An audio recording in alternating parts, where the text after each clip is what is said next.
Hello everyone. Welcome to the podcast. Okay, so we've got this really fascinating collection of material you've shared. It's all focused on, building better habits, finding a more balanced life. Right. We have some great articles and this really comprehensive guide. Let's call it your habit implementation guide, just for clarity. It feels like a blueprint, really. Yeah, it lays things out pretty clearly. So our mission today in this deep dive is basically to go through all this and pull out the most valuable bits, the actionable stuff. We want to help everyone figure out how to actually do these things, without feeling totally overwhelmed or like they have to change everything instantly. Absolutely. And looking across all these sources, the guide, that article on learning, a few key things really jump out, don't they? Yeah, definitely. What stood out to you? Well, there's this constant thread about continuous learning, needing real strategies for habits, time management, looking after our mental well-being. Social connections too. Exactly. Social connections, and this really powerful idea that it's the small, consistent things that add up to big results. Totally. It's not about these huge, dramatic changes, is it? It's the day-to-day stuff. It really is. And that kind of brings us to a really core idea. Let's maybe unpack what habits actually are. Good starting point. Your guide puts it so well, comparing habits to tiny snowflakes that, eventually become this huge avalanche. It's a great visual. Captures that power of consistency. It does. And there's that James Clear quote your materials mentioned. You do not rise to the level of your goals, but fall to the level of your systems. It's the nail on the head. Right. And I think that's what we're digging into here, understanding and actually building those systems that make the habits work. And what's interesting is how these systems touch so many parts of life, like continuous learning, which you mentioned. That article you shared really hammered home its importance. Yeah, not just for work, but for adapting, growing personally. Exactly. It's about staying curious, being able to roll with the changes in the world. Okay, but how do we make learning a habit? Something that actually sticks, not just a nice idea. Your sources had some really practical tips. SMART goals came up a lot. Yes, SMART goals. Both the learning article and the main guide emphasize this. Specific, measurable, achievable, relevant, time-bound. So instead of just, I want to learn about AI, which is, pretty vague. Right, way too vague. A SMART goal forces you to get concrete. Like, I'll spend 30 minutes every Tuesday and Thursday evening watching intro videos on machine learning for the next month. That makes sense. It gives you a clear target. It really does. It reduces that fuzziness that often stops us from starting. Yeah. You're basically telling your brain exactly what to do and when. And it's not just about soaking up info passively, is it? The sources talk about pairing learning with action. Oh yeah, that's crucial. Using new skills right away really cements them. So if you learn a new phrase in a language, try using it. Or if it's coding, try a small exercise. Exactly. It makes the learning feel real, tangible. You see progress.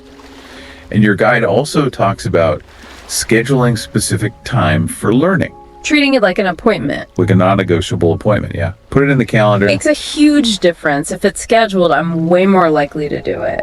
And the resources, it's not just books, right? Not at all.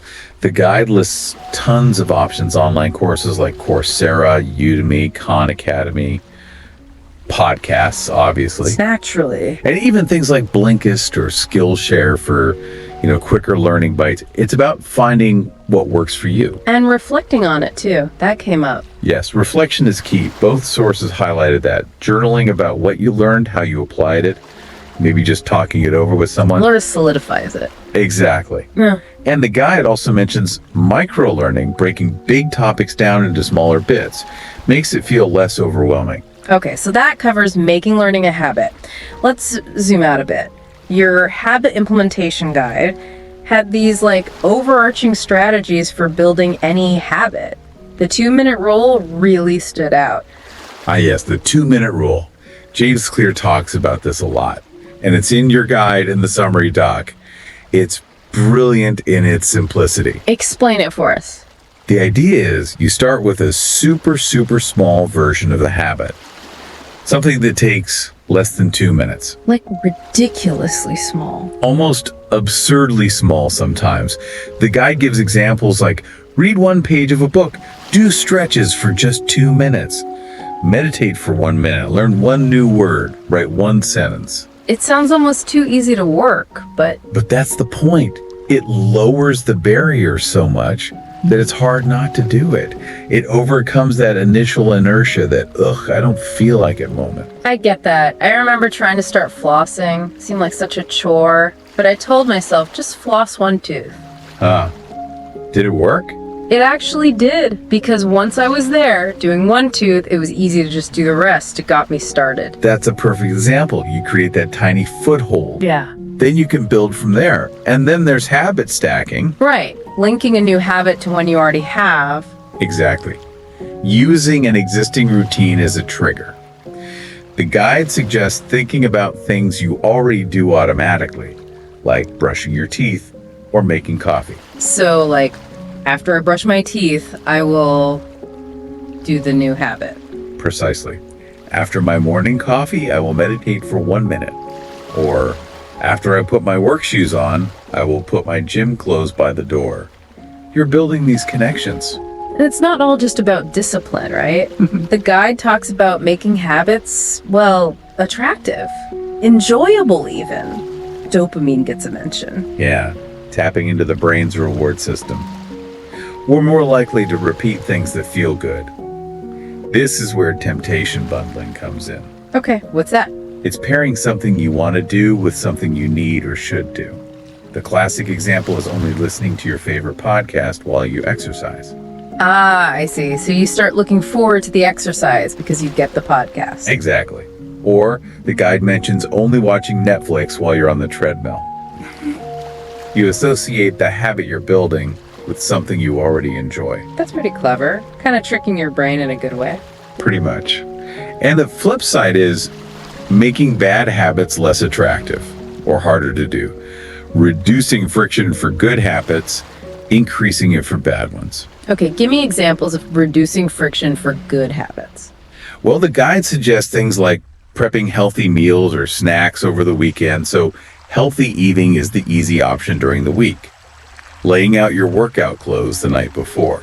Makes sense. Removes obstacles and increasing friction for bad habits. That could be deleting distracting apps from your phone's home screen, or maybe leaving your credit card at home if you tend to impulse buy. Just adding small barriers. Simple but effective. Your extended guide also mentions visual cues, right? Like leaving a book on your nightstand. Yes, making the cue for the good habit obvious. Workout shoes by the door, yoga mat unrolled in the corner. It primes your environment. And tracking habits, using apps or calendars. Definitely. Seeing your progress visually, like a chain of completed days on a calendar or in an app like Habitica or Streaks, can be really motivating. Don't break the chain. Right. And rewarding yourself. Absolutely. Immediate rewards reinforce the behavior. Doesn't have to be big. Yeah. The guide mentions taking a relaxing bath after a week of consistent walks. It just acknowledges the effort. Okay, so those are some great general strategies. Now, the sources also dug into specific types of habits that support a balanced life. Time management came up. Yes, finding that balance between structure and flexibility. Yeah. Not being totally rigid, but having systems. So what kind of techniques were mentioned? Things like the Pomodoro technique. Yeah. Those focused work bursts with short breaks. I've tried that. It can be really effective. It can. Also, prioritization frameworks like the Eisenhower matrix, figuring out what's urgent versus important. Urgent, important. And just the basics, really using to-do lists, calendars. Your guide mentioned digital tools like Todoist, Trello, Notion, Google Calendar. Having that visual plan. Seeing it laid out helps so much. And daily reviews. Yeah, taking a few minutes at the start or end of the day to plan, reflect, adjust, and crucially, limiting distractions. Creating a dedicated workspace if you can, setting boundaries. all key for productivity. Okay, what about mental well-being? That was a big theme. Huge. And the guide really emphasizes self-awareness first, just noticing your emotional needs, your stressors. Being tuned in. Exactly. And remembering it's an ongoing process, not a destination. You don't just achieve mental well-being and then you're done. So true.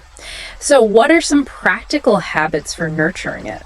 Regular self-reflection check-ins. Yeah. Not being afraid to seek professional support when you need it. Therapy, counseling. Absolutely. Having self-care routines, actual activities, help you relax and recharge. The guide suggests making a list of these things. Like a menu of self-care options. I like that. Yeah. And mood tracking tools, like the Dailyo app mentioned, can help you spot patterns. And specific techniques, like for stress. Definitely. Relaxation techniques were highlighted. Progressive muscle relaxation, deep breathing. The extended guide even details specific breathing methods like diaphragmatic breathing, the 4-7-8 technique. Alternate nostril breathing too, I think. Yes, that too. And mindfulness and meditation, of course. Using apps like Headspace or Calm can be a great entry point. Journaling came up again here too, didn't it? For emotional processing. It did. And integrating stress management into tiny moments in your day, mindfully drinking your coffee, taking deep breaths in traffic, a quick walk at lunch, using little cues like sticky notes or phone alarms as reminders. It's about weaving it into the fabric of your day. Okay, shifting gears slightly, social connection. Yes, the mutual benefits of connecting with others and helping others too. It fosters that sense, purpose, community. Feels good to connect and contribute. It really does. And the guide points out that even small acts of kindness make a difference. So how do we make connection a habit? Setting intentional goals helps. Maybe a weekly call with a friend or a monthly coffee date. Using calendar reminders, accountability cues, the guide calls them. Making it concrete again. Exactly. Seeking feedback from trusted friends was also mentioned. And the extended guide talks about active listening, asking open questions, empathy, the skills of connection. And joining communities. Yes, finding your tribe, whether it's local groups or online communities around shared interests. And giving back, integrating that. Yeah, making it part of your routine. Planned volunteering, sure, but also just everyday kindness, donating things, offering support to people in your life. Another powerful habit mentioned was gratitude. Ah, yes, gratitude. Such a simple but profound shift. The guide explains how it moved your focus from what's missing to what you have. Changes your whole perspective. It really can. And you can make it a habit. Daily reviews, just 5 or 10 minutes thinking about what you're grateful for. At the start or end of the day. Either works. Using tools helps too. Gratitude apps, voice notes. The extended guide specifically mentions keeping a gratitude journal, writing down maybe 3 things each day. That's a classic for a reason. It is. And affirmations, positive self-talk were also mentioned as a way to cultivate that positive mindset. Okay, interesting. Now, the guide also touched briefly on how these habits work together, right? Synergies. Yes, exactly. They reinforce each other. Like how eating well supports energy for exercise. How good sleep massively impacts mental health. Gratitude and social connection probably feed each other, too. For sure, it creates this positive upward spiral. And for all this to last, long-term sustainability, what did the sources say about that? Flexibility is key. Not being too rigid, allowing for life changes, different seasons, understanding setbacks happen. Not beating yourself up. Right. And community accountability, having support from others, really helps with sticking to things long term. Makes sense. And finally, that troubleshooting table in the guide looked really useful. Yeah, it tackles common roadblocks, lack of time for healthy eating, no motivation for exercise, screen time, messing with sleep, stress from overthinking. And it gives science-based solutions for each. Exactly. Practical ways to get past those common hurdles. So wrapping this all up, this deep dive really shows it's not about massive drastic changes, is it? Not at all. It's about those small, consistent tweaks and adjustments. That's where the real power lies.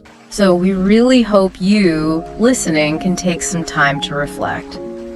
Think about which of these techniques, these strategies, really resonates with where you are right now. Yeah, maybe ask yourself, what's my single biggest obstacle at the moment when it comes to building a habit I want? Good question. And then maybe brainstorm a few tailored solutions, drawing on some of the ideas we discussed. The guide called it finding your final motivation. I like that. And just remember, ultimately, it's through that repetition, that consistency, and just figuring out what works for you. That's how you build that more balanced, more fulfilling life. Those habits eventually become automatic, right? Yeah. They become your systems. Exactly. Freeing you up to focus on what really matters.